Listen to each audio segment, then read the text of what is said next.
Buenas noches, esto es Zona Franca, yo soy Daniel Pacheco. Es curioso que en este acalorado debate alrededor de la Justicia Especial de Paz, el centro del calor sean los victimarios. En este caso, las FARC y sus derechos, el de presentarse a elecciones, y no las víctimas. Por alguna razón, las víctimas, los dolientes de verdad de la supuesta impunidad que generaría la JEP, han pasado en gran medida desapercibidos. Para poner un ejemplo de esto, una comparación. Comparen qué tanto pesaron las voces de los familiares de los diputados del Valle, que alzaron su voz para decir que no les gustaba que las FARC pudieran hacer política sin someterse a la justicia, frente a la voz de, digamos, Germán Vargas Lleras, que a pesar de haber aterrizado tarde y en paracaídas al grupo de oposición a la JEP, logró convertir su preocupación acerca de los famosos terceros, estos civiles involucrados en el conflicto, posibles victimarios ellos, en uno de los puntos fundamentales del debate. Y es que cada vez es más claro que, a pesar de que durante la promoción del acuerdo de paz se repitió 1000 veces que las víctimas estaban en el centro de las preocupaciones de todos, esto era pura carreta. A nadie le interesan las víctimas de verdad, empezando por el gobierno de Santos y el presidente mismo. Santos viajando por el mundo mientras parece naufragar en Bogotá la ley que aseguraba la creación del tribunal para que no haya impunidad, y su equipo de gobierno actual y su equipo de gobierno pasado, incluyendo a Humberto de la Calle y a Cristo, el exministro del Interior. Unos prefirieron irse a hacer política antes de dejar el acuerdo implementado, y los otros, los actuales, se han demorado tanto presentando proyectos claves como este de la ley estatutaria de la JEP, que hoy está en vilo, con el tiempo corriendo en contra por el final del fast track. Vamos a las FARC. Por su lado, ellos andan más preocupados por si sus jefes, todos ellos responsables de delitos de lesa humanidad, van a poder o no calentar una silla en el Congreso. Reparar, decir la verdad, parecen por ahora preocupaciones secundarias frente a su responsabilidad ante las víctimas del conflicto. Los uribistas, ellos están preocupados por la impunidad, insisten en negar la magnitud del conflicto armado y por ahí mismo a las víctimas de todos diferentes a las FARC. Por otro lado, esa obsesión con la exguerrilla y que lleguen al Congreso a hacer política parece una fijación por vengarse de los victimarios que olvida de alguna manera los reclamos de verdad, de reparación de las víctimas. Germán Vargas Lleras, el fiscal Martínez y Cambio Radical.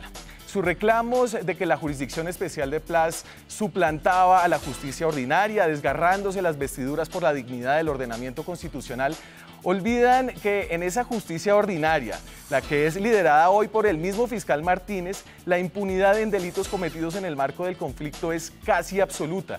Y digo casi absoluta porque, por ejemplo, de los 480.000 delitos sexuales cometidos en el marco del conflicto contra mujeres, casi 500.000 entre el 2001 y el 2009, la tasa de impunidad en todos estos casos de violaciones en la justicia ordinaria es del 97%. Y lo de los congresistas conservadores, de algunos del partido de la U, de quienes en el Congreso han dilatado la aprobación de la JEP con sus preocupaciones impostadas mientras extorsionan al débil gobierno por más partidas burocráticas y presupuestales, esto es tal vez el ejemplo de hipocresía avarienta más repugnante de todos.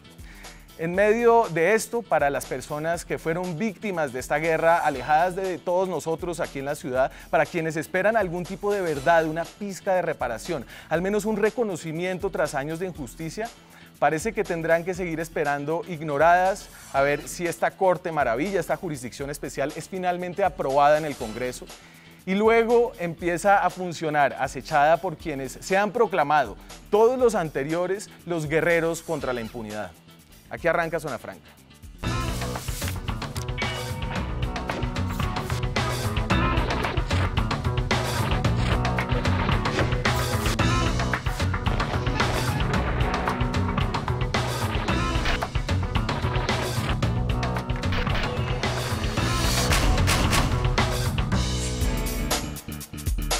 Y en este contexto de la justicia especial, de lo que necesitan las víctimas en Colombia, ayer, como saben, se aprobó el acto legislativo que le da vida a la Jurisdicción Especial de Paz en una decisión unánime de la Corte Constitucional. Y para hablar de las consecuencias de esa decisión, esta noche nos acompaña Andrea Selemín, es doctora en Derecho de la Universidad de los Andes, da clases de Derecho Constitucional en la Universidad Jorge Tadeo Lozano. ¿Qué tal, Andrea? Hola Daniel, muchas gracias por la invitación. Carlos Olmes Trujillo, exalcalde de Cali, exministro, exembajador, hoy candidato del Centro Democrático o precandidato, Carlos Olmes. Déjelo en candidato, no corrija. De pronto, ¿no? Sí, señor. Esas son cosas que no deben corregirse. El presidente actual de la Cámara de Representantes, el representante de la Cámara de Cambio Radical, Rodrigo Lara. ¿Qué tal, Rodrigo? ¿Cómo está? Hola, Daniel. Cordial saludo a los panelistas. Saludos, Carlos, Rodrigo y Andrea, un Andrea. saludo muy cordial a todos los televidentes. Y entonces creo que aquí tenemos varias posiciones, un rango de posiciones acerca de la decisión de la Corte. Evidentemente, del lado de Cambio Radical no les gusta. Del lado del Centro Democrático, perdón, Carlos Olmes, del lado de Cambio Radical no les gusta, pero no tanto como a los del Centro Democrático. Y a usted, Andrea, ¿qué le pareció? Pues a mí me parece que la sentencia finalmente no está cogiendo el toro por los cuernos. Es muy difícil hacer un análisis de la decisión judicial cuando no la tenemos todavía. Lo único que conocemos es el comunicado de prensa.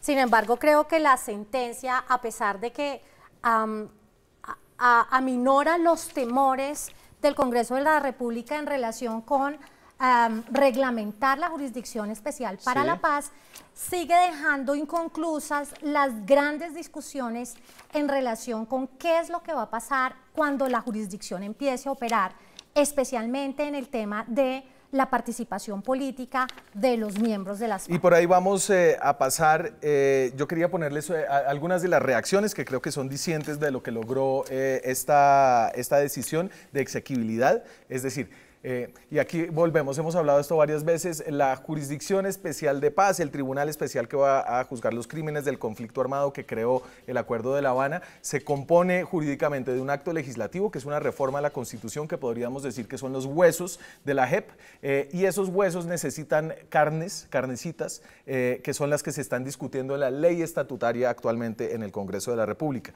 El tuit del fiscal, tuit del procurador, y aquí los pongo juntos porque creo que son una señal de que a la institucionalidad le cayó bien. Dice, sentencia histórica de la Corte Constitucional sobre JEP reafirma fundamentos del Estado de Derecho y siembra bases para una paz estable y duradera. Fiscal Néstor Humberto Martínez. Y tengo el del procurador.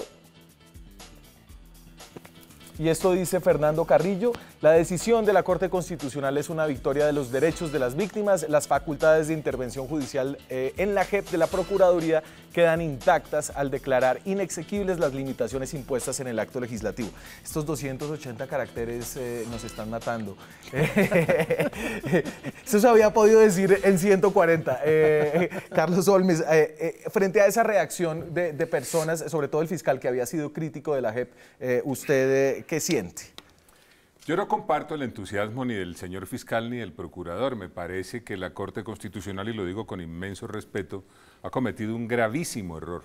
Yo tenía la expectativa como colombiano de que declarara inexequible el acto legislativo. Por la siguiente razón, la Jurisdicción Especial para la Paz, en primer lugar, no era necesaria. En segundo lugar, crea una estructura aparatosa que va a entrar en conflicto con las otras jurisdicciones. En tercer lugar, tiene el problema, y por eso yo guardaba la esperanza de que la declararan inexequible, de que arrasa con principios fundamentales que existen para garantizar la seguridad jurídica de los ciudadanos.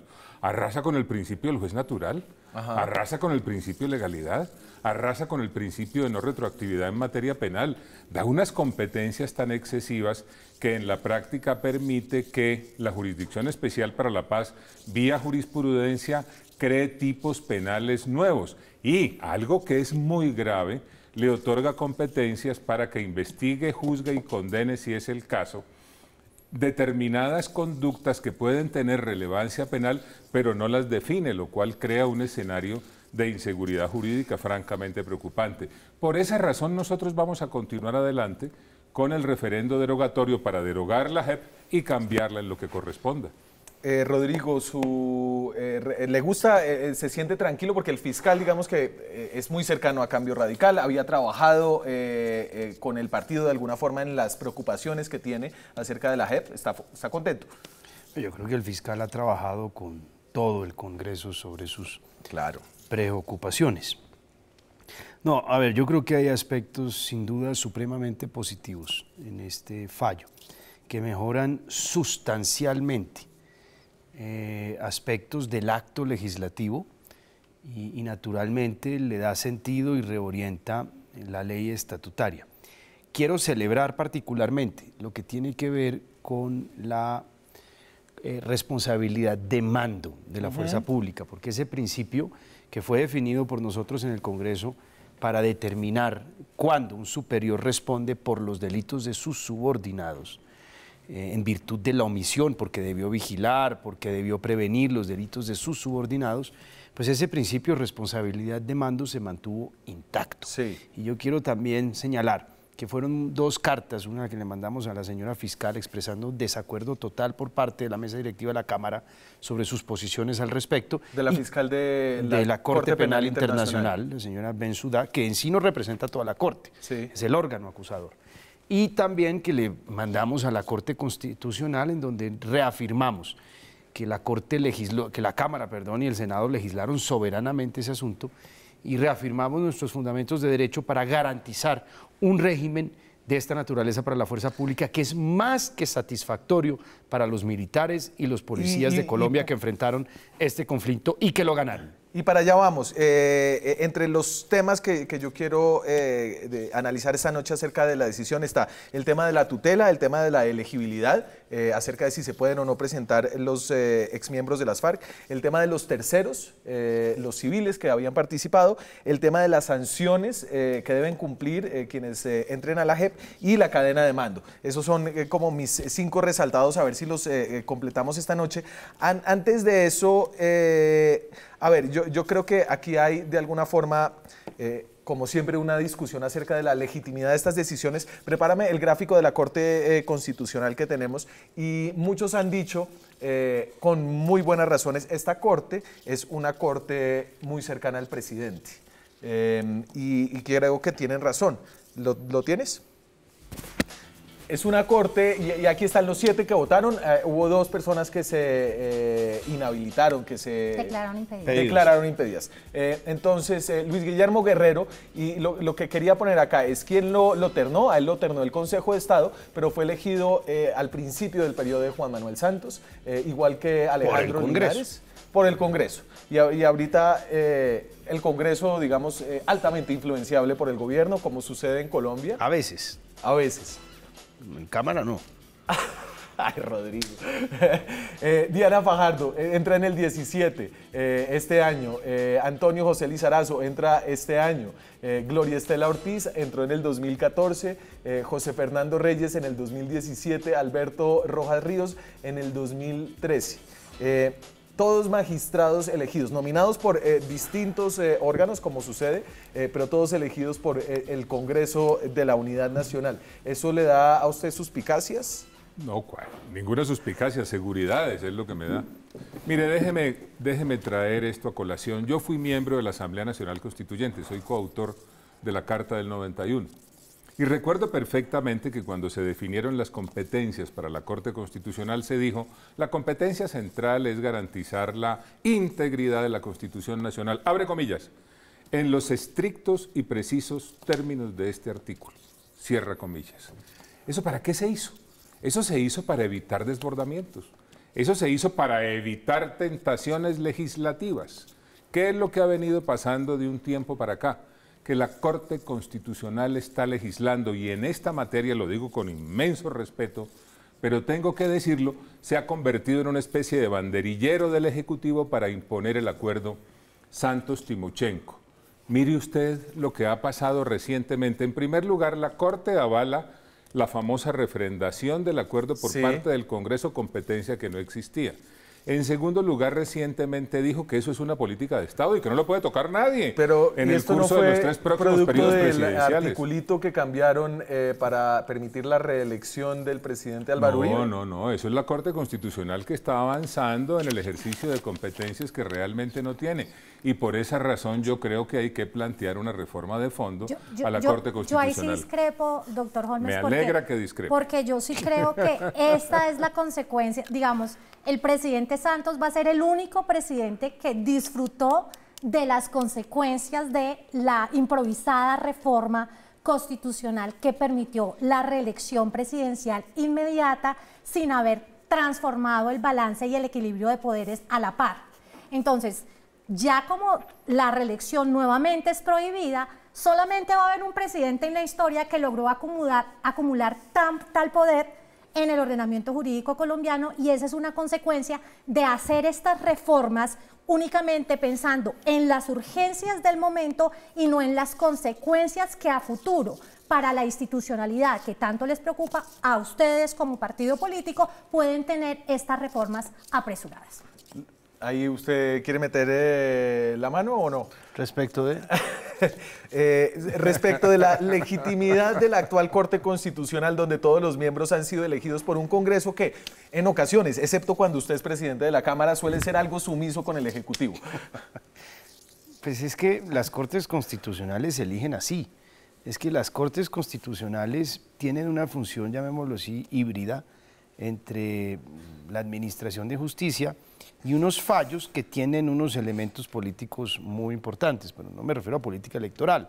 Políticos porque se trata, inclusive con estas cortes como la que tenemos acá, que tantas competencias se arroga, pues inclusive de formulación de verdaderas políticas públicas. Ese tipo de cortes no pueden obedecer a carreras, sistemas de carrera judicial, son elegidos por los congresos, pues porque en última su propósito es garantizar la protección de la Constitución mediante la revisión de leyes que son hechas por los mismos congresos. Entonces, pues casi todas las cortes constitucionales del mundo tienen un proceso de elección muy similar a este. Pocas han sido elegidas durante el mismo periodo presidencial. Claro, porque es que esa es la gran diferencia de diseño institucional. Si bien el Congreso interviene y el presidente también, suelen haber mecanismos para evitar este tipo de concentración de poderes, como por ejemplo que el mandato de los magistrados sea vitalicio. Entonces, cuando usted tiene un mandato vitalicio, pues podrá ser como casos muy extraordinarios que se le mueran los 7 o los 9 miembros de la Corte Suprema en un mismo periodo presidencial. Bueno, pero menos mal aquí no es vitalicio, imagínense.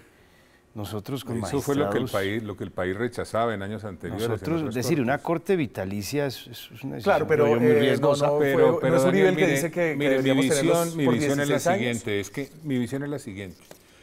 Hombre, es que yo soy uno de los creadores de la Corte Constitucional y tengo perfectamente claro que esto que está haciendo la Corte Constitucional no fue lo que se concibió cuando promulgamos la Constitución de 1991. Y estamos hablando del marco de las competencias que se desbordaron, esa es la verdad. Sí. O no es un desbordamiento decir que ese acuerdo es una política de Estado, que hace parte del bloque de constitucionalidad y que nadie podrá tocar en el curso de 12 años.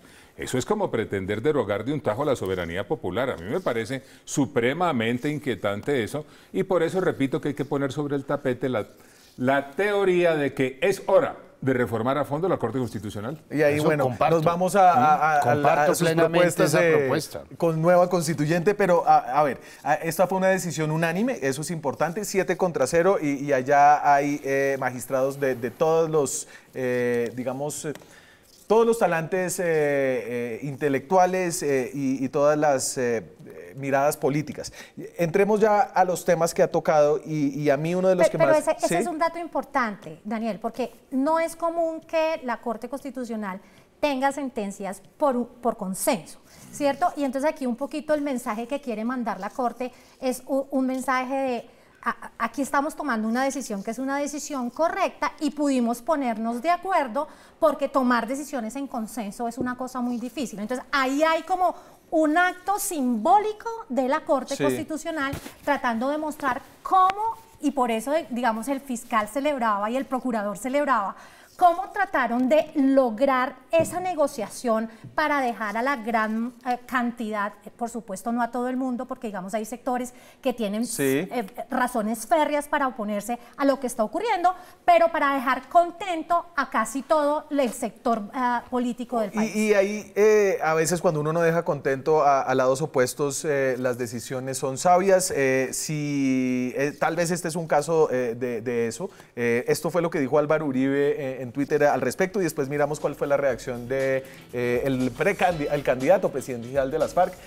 Lo fundamental sigue sin cambio, impunidad total disfrazada, elegibilidad política sin justicia, delincuentes atroces, FARC política, corrupción amnistiable. Eso dice el expresidente, hoy senador Álvaro Uribe. ¿Y qué dice Timochenko? Timochenko yo creo que Timochenko primero leyó el titular y le pareció bien, dijo esto lo borró, dice, Corte Constitucional le cumple al país dando vida libre a la JEP, derechos de las víctimas son prioridad, lucha contra la impunidad es un compromiso, garantiza verdad al país.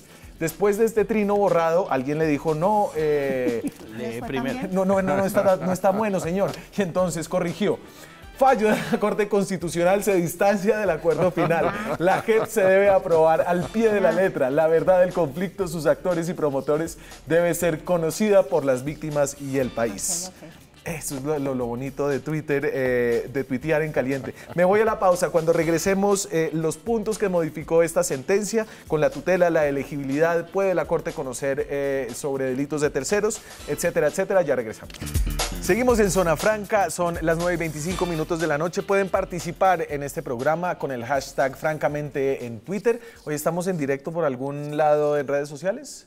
Estamos en directo por Facebook Live. Saludos a las personas que nos están viendo por ahí. ¿Qué cambió la Corte? ¿Qué modificó de lo que había aprobado el Congreso de la República con respecto a la JEP? Una de las cosas fue la tutela, cómo funcionaba frente a las decisiones de la Jurisdicción Especial de Paz. Y entonces el acto legislativo decía que las tutelas a las decisiones de la JEP serían definidas en última instancia por el presidente de ese Tribunal de Paz. Es decir, le quitaba la jurisdicción a la Corte Constitucional de las tutelas, y lo que dice la Corte es que eso hace inoperante el control constitucional, anulando con ello tanto la supremacía de la Carta Política como el sistema de pesos y contrapesos.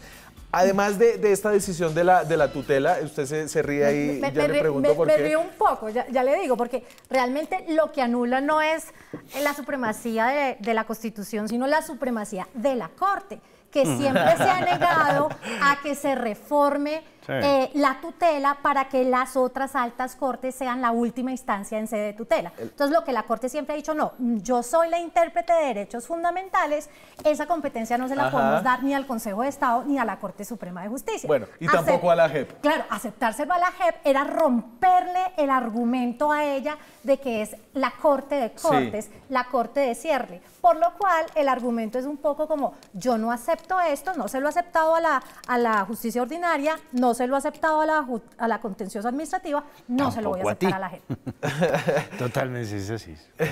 Y además, ahí también, y digamos que quiero incluir como dentro de este tipo de decisión también, la Procuraduría va a poder conocer y va a poder actuar frente a las decisiones de la JEP. Aquí usted en la pausa estaba diciendo que es un gran fanático de la Procuraduría. Pues yo creo que yo tengo, digamos, buen concepto del señor procurador, pero siempre he sido muy crítico de la institución. Me parece que en ningún lugar del mundo existe un órgano cuyo propósito es disciplinar, siendo un órgano externo. Usted disciplina cuando hace parte, pues el derecho disciplinario se predica la superioridad jerárquica. El derecho disciplinario no existe como, no tiene la entidad propia como para ser un órgano autónomo. Y respecto de lo que significa representar el interés público, que es la función del Ministerio Público, pues eso lo hace en cualquier país del mundo un Ministerio de Justicia. Bueno, pero entonces, digamos, de eso, si había una discusión pero es positivo, digamos que es positivo. Como el tema de la tutela, yo también comparto el punto de vista. Es decir, la tutela, cuando uno se va a enfrentar con una jurisdicción de estas, donde los magistrados van a tener mucho poder porque van a hacer integración normativa, pues es reconfortante saber que va a haber una tutela externa y que no van a fallar ellos mismos. Sin embargo, pues uno dice, bueno, pero también va a haber seguimos con la misma lógica de que habrá tutelas contra última instancia de decisiones judiciales, lo cual también es malo en el fondo. Sí.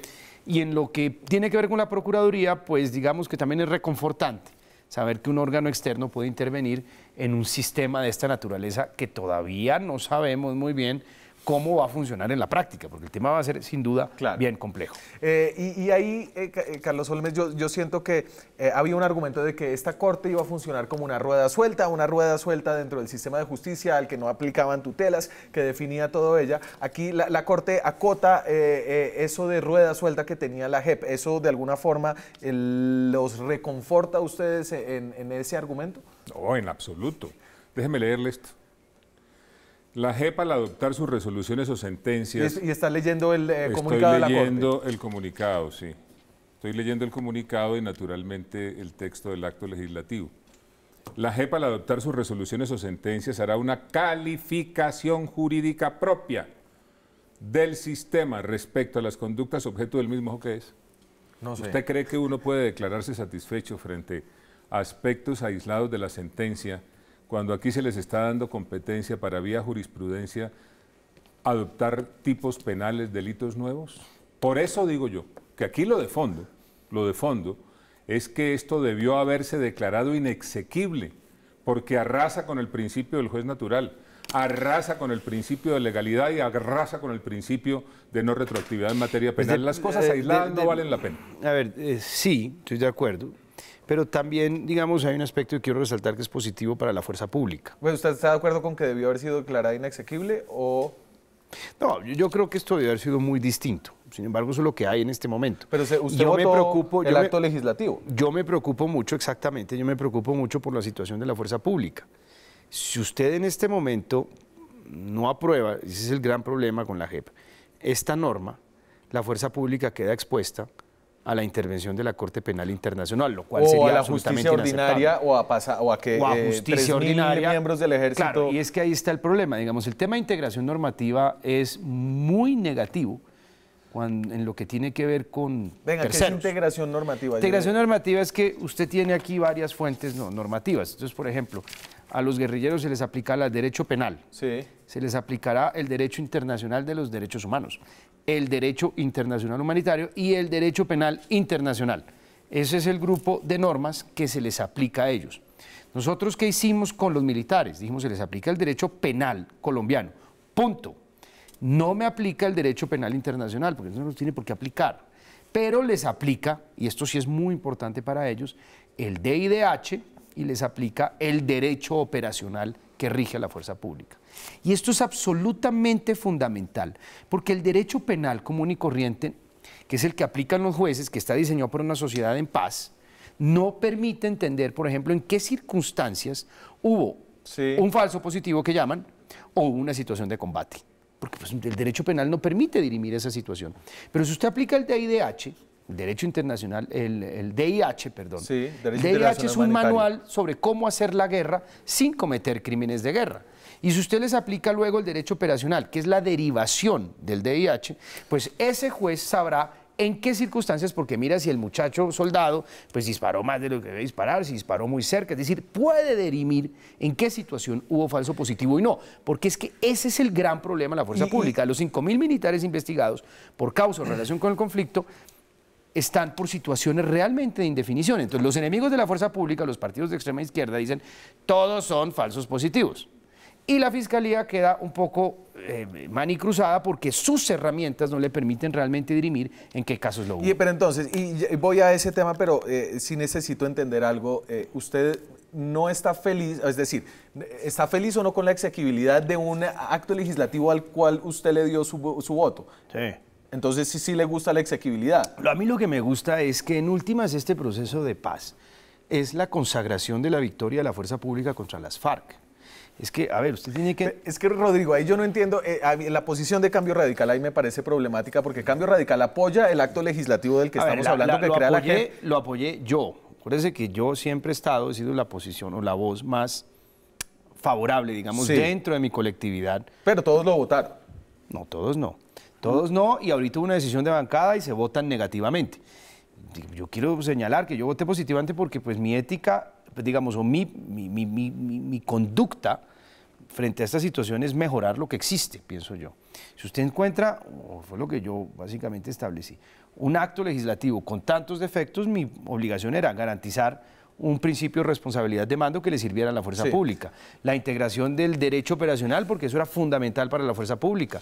Establecer mecanismos de persecución de los activos de las FARC para que tengan que denunciar testaferros y no queden con esa plata. Y entonces hablemos, y en tercer lugar, proteger a los terceros. Hablemos del tema de la responsabilidad de mando. La cadena de mando, tengo aquí una gráfica, y esto va a ser polémico no solamente porque aquí la Corte Constitucional le da la razón al Congreso, declara exequible su definición de la responsabilidad de mando, si quieres la puedes mandar, sino que además contraría lo que había expresado la fiscal de la Corte Penal Internacional.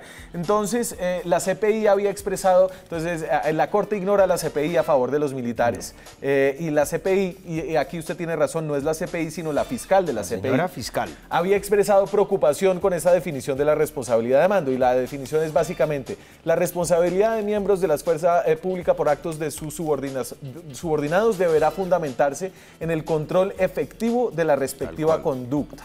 Y esto lo mantuvo la Corte. Rodrigo Uprima ha escrito mucho de esto. El tema de la responsabilidad de mando es básicamente, aquí un militar no puede ser juzgado, digamos, por los falsos positivos solamente si él sabía que ese día iban a cometer una operación y él no la pudo parar. Lo que va en contra de la jurisdicción del las leyes del DIH. Digamos, lo que está exigiendo el acto legislativo es un poco más allá de eso, ¿no? El acto legislativo está exigiendo como una participación efectiva de ese superior jerárquico con acciones un poco que sean como demasiado contundentes, ¿sí? Entonces hay un poco lo que la fiscal les había dicho, la fiscal de la CPI era: tengan cuidado con eso, porque nosotros yo como fiscal no me voy a comprometer a respetar la soberanía de la JEP en el trámite o en la adjudicación de sanciones por esta medida, porque yo considero que ese concepto de responsabilidad de mando atenta un poco contra el Estatuto de Roma. Claro, entonces, si el exgeneral Mario Montoya, digamos, quien está investigado por estos temas, decía en algún momento, no son solo muertos, sino lo único que nos sirve son muertos. Eso no podría ser interpretado como una responsabilidad de mando en el hecho de que sus subordinados hayan interpretado que tenían que coger a campesinos, matarlos y vestirlos de guerrilleros para presentarlos como bajas. A ver, Daniel, yo tengo una visión distinta. Yo creo que el tema de los militares jamás debió haberse tratado en el marco de esta Jurisdicción Especial para la Paz, que me parece una barbaridad. Por eso el partido ha propuesto distintas iniciativas tendientes a que se investigue, juzgue y condene, si es el caso, por tribunales especiales, mediante una verdadera justicia penal militar, las eventuales conductas dolosas en las que hayan incurrido los miembros de la fuerza pública. Sobre el tema de la Corte Penal Internacional, aquí le están mintiendo al país. Aquí varios sectores le han dicho a Colombia que la Corte Penal Internacional aplaudió el acuerdo Santos-Timochenko. Eso no es verdad. La Corte Penal Internacional lo que ha hecho es recordar las obligaciones de los estados. Y además de recordar las obligaciones de los estados, lo que ha hecho es recordar los deberes y competencia subsidiaria que puede asumir en el caso de que las autoridades nacionales no cumplan con sus deberes. Y esto que acaba de suceder, le abre aún más la puerta a la intervención de la Corte Penal Internacional. Y ahí me gustaría su opinión sobre eso. ¿Le abre la puerta a la Corte? ¿O usted dice, es la fiscal? No. Una cosa es la fiscal, la otra... La señora fiscal viene de un país que se llama Ghana. Ella es la encargada de acusar, no de juzgar. Usted sabe que la psicología del que acusa es distinta del señor que juzga. Ella tiene que buscar culpables. La Corte está atravesando una grave crisis de legitimidad porque solo juzga africanos. Y ella sabe que no pueden juzgar ni ingleses ni franceses por las operaciones en Siria, tampoco israelíes, tampoco norteamericanos. Pues juzga, pues dice, allá en Colombia hay unos cuantos generales que sería mucho más fácil investigar y procesar. El artículo sobre responsabilidad de mando es muy importante, porque mantiene el principio de posición de garante, es decir, usted, señor superior jerárquico, debía garantizar que sus subordinados no cometieran delitos. Sí. Principio de atribución de responsabilidad. Sin embargo, como estamos ante un ejército moderno, ante una estructura burocrática moderna, es decir, que especializa tareas y divide territorio, pues lo primero es demostrar que ese superior pues tenía control sobre ese territorio y tenía mando efectivo sobre esos hombres y que tenía información que le permitiera saber que sus subordinados estaban cometiendo un delito. Eso es lo que estamos pidiendo. La señora dice, no, es que el artículo del Estatuto de la Corte Penal de Roma no obliga a que exista primero prueba de la competencia territorial y la competencia, superioridad sobre esos hombres. Sí. ¿Por qué? Pues porque ese estatuto se hizo y ese artículo de responsabilidad de mando se hizo para investigar no ejércitos regulares, sino grupos paramilitares y grupos guerrilleros que, entenderá usted, no tienen ni esa división del territorio ni esa especialización de tareas. Perfecto. Entonces, eso es lo que estamos haciendo, es adoptando ese principio de responsabilidad a un ejército moderno, serio y legítimo. Sí. Y mi responsabilidad como representante no es hacer teoría, sino resolver problemas prácticos para la fuerza pública en este caso. Hay uno cortico antes de irnos a la... brevemente, simplemente para hacer una precisión, todo lo que se puede hacer en favor de la fuerza pública hay que hacerlo. Sobre eso no hay ninguna duda. Eso fue lo que hicimos. Todo eso hay que hacerlo. Cuando yo hice referencia a la Corte Penal Internacional estaba pensando en el tema de las penas, en el tema de las sanciones, porque aquí queda perfectamente consolidada la posibilidad de que los culpables de los más graves delitos que acepten su responsabilidad oportunamente no paguen ni un solo día de privación de la libertad. Ahí es donde está la puerta abierta. Pero lo importante es que para la fuerza pública esto quedó perfecto. Será más difícil que la JEP culpe a generales, a las personas que están en la cadena de mando, arriba en la cadena de mando, de delitos que cometieron sus subordinados. Eso sí está claro por cómo moduló la Corte esto. Me voy a comerciales y cuando volvamos, tal vez la decisión más importante que no tomó la Corte Constitucional, y era si se pueden o no presentar y hacer política los miembros de las ex-FARC. Ya volvemos. Seguimos en Zona Franca, faltan 16 minutos para las 10 de la noche. Estamos en directo en noche de grandes noticias políticas. El Consejo de Estado anuló la inhabilidad que tenía Gustavo Petro. Noticias en el deporte, por ahora Perú, después de 32 años, creo que podría estar yendo al Mundial. Y noticias sobre las decisiones de la Corte Constitucional, que son de las que estamos hablando aquí esta noche. A ver, este era tal vez el tema más candente, la pregunta más grande que tenía la Corte al revisar la constitucionalidad del acto legislativo de la JEP, era si la guerrilla, exguerrilla, podía o no podía presentarse a elecciones. Y entonces aquí la Corte dice... al quedar suspendidas las condenas de exguerrilleros, sí quedan habilitados para participar en política, pero según la Corte corresponderá a la Jurisdicción Especial para la Paz determinar la compatibilidad con la participación en política de las sanciones que ella imponga a los excombatientes. Es decir, responde una cosa, pero no la otra.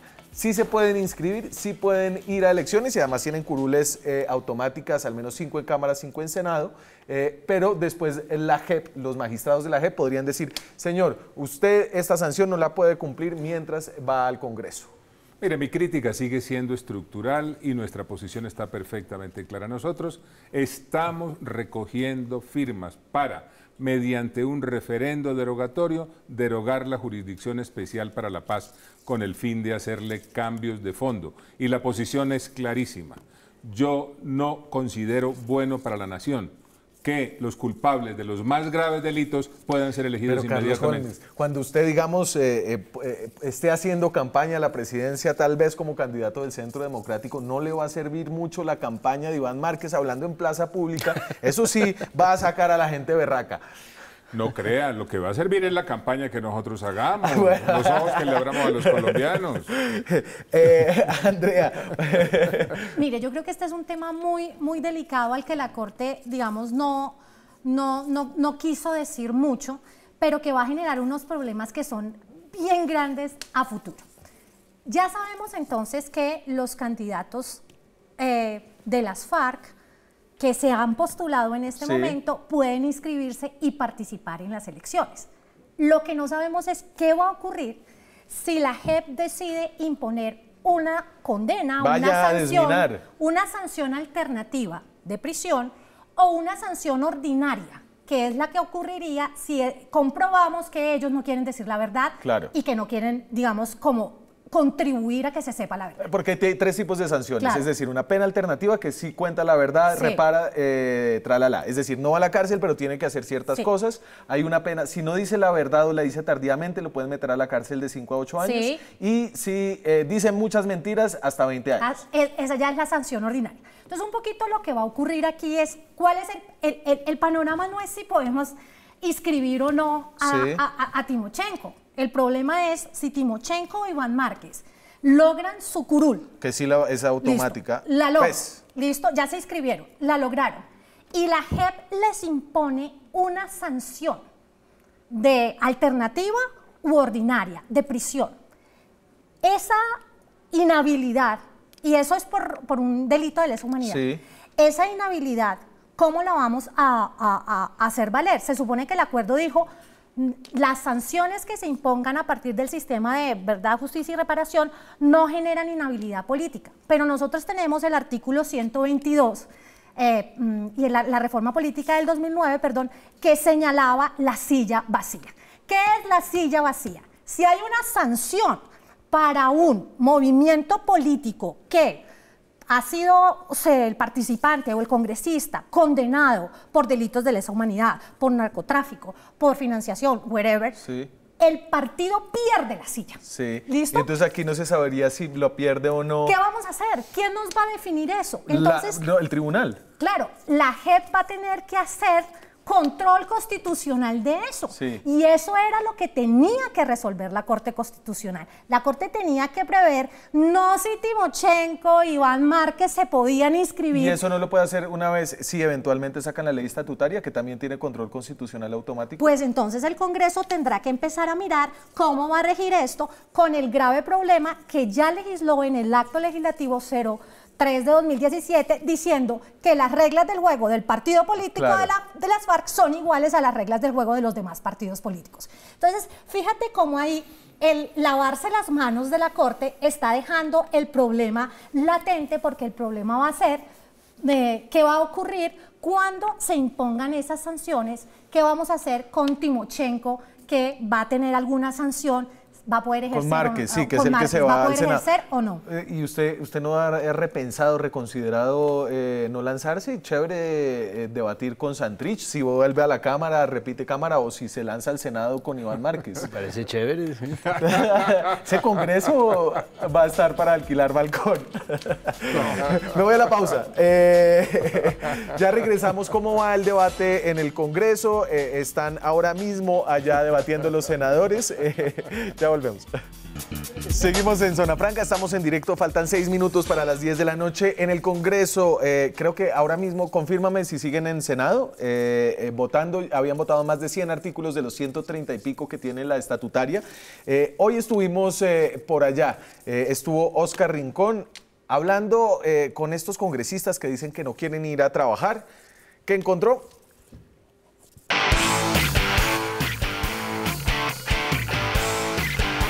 Usted salió en la lista esta que publicó Semana de los senadores que ayer no votaron. ¿Qué pasó? No, ayer sí llegué, me registré al final, llegué al final y votar. No sé si semana entonces qué le pasó, pero sí llegué. Pero entonces sí votó. Sí, claro, ahí está, pregunta al secretario. Hoy voy a votar, pero ustedes no saben por qué no vine yo ayer. Usted estaba hospitalizado. ¿Qué hacemos con esos otros 41 senadores que no está votando? No es problema mío. He venido a votar porque creo, entre otras cosas, en el proceso de paz y sé que hay que montar en esa jurisdicción especial para la paz. Las trampas de siempre de los senadores. Vienen, se registran, se van, echan discursos y sustentan cosas y después cuando hay que votar se salen, que es lo que hacen los del Centro Democrático. Y los de la bancada de gobierno o vienen y registran y se van, o ni vienen, ni se registran, ni votan. Ayer el presidente del Senado ya les puso ultimátum y que les van a aplicar el reglamento si siguen aplicando la de salirse a la hora de la votación. ¿Va a cambiar eso en algún momento? No, señor, nosotros respetamos al pueblo colombiano que el pasado 2 de octubre le dijo no a estos acuerdos. Aquí estuvimos, hemos estado todas las semanas aquí.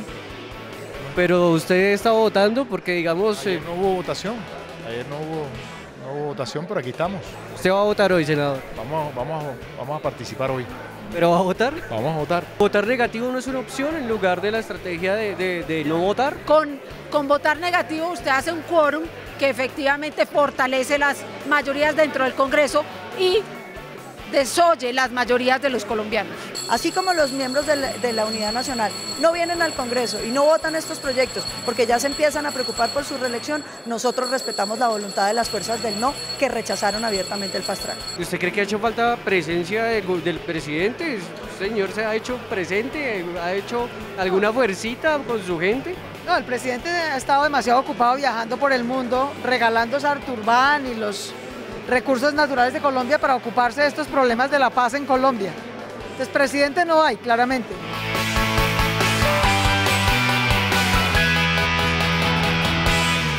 A ver, entonces nos quedan temas aquí, el de los terceros. Los civiles no podrán ser llamados obligatoriamente a la Justicia Especial de Paz, pero antes de que se me acabe el programa, en estos 4 minutos, quiero hablar de lo que falta. Es decir, digamos que el Senado aprueba la ley estatutaria de la JEP, ¿qué le llega a usted? Sí, puede llegar mañana, es decir, se puede discutir paralelamente. Estamos esperando que el ponente y el gobierno pues radiquen esa ponencia para discutir en plenaria de Cámara, porque no ha sido radicada. Entonces, pues es imposible así iniciar cualquier discusión. Y a usted lo acusaron mucho de obstructivismo durante la discusión de la reforma política. Más allá de eso, si es cierto, la reforma electoral, la ley Cristo, como usted le llamaba, ¿va a ser lo mismo? ¿Va a ser otro vía crucis para seguir en las Lo que yo le he dicho al gobierno nacional es que no se pupitrea nada. Es decir, allá pupitrear, que es una irresponsabilidad, es una falta de respeto con la dignidad que le entregan los colombianos, que es una credencial de representación del pueblo colombiano, a los congresistas, no va a pasar. Entonces le he dicho al gobierno, radiquen rápido para que esto se discuta tranquilamente. Claro, porque son 150 y algo artículos y yo no voy a permitir que eso se pupitree en 2 días, porque lo que se pupitrea queda mal. Y el fast track se acaba el 30 de este mes. Se acaba el 30. Mire, yo quiero en esto reivindicar mucho el papel del Congreso, porque el Congreso ha mejorado ostensiblemente unos textos que llegaron llenos de vacíos y muy mal redactados. Y aquí ha habido una gran mejora.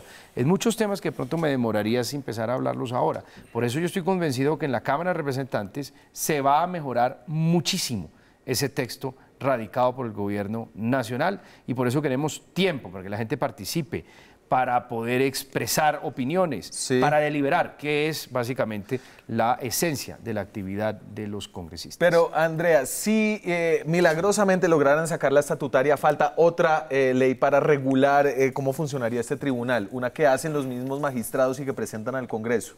Sin duda, y ahí es donde, digamos, va a haber como el gran cuello de botella por la multiplicidad de visiones en relación a qué es lo que es la JEP, cómo debería funcionar, cuáles son los parámetros procesales con los cuales se va a mover esa jurisdicción. Entonces, el proceso todavía, digamos, le falta mucho. Pero yo quería decir algo aquí, un poco cortico en favor del doctor Lara.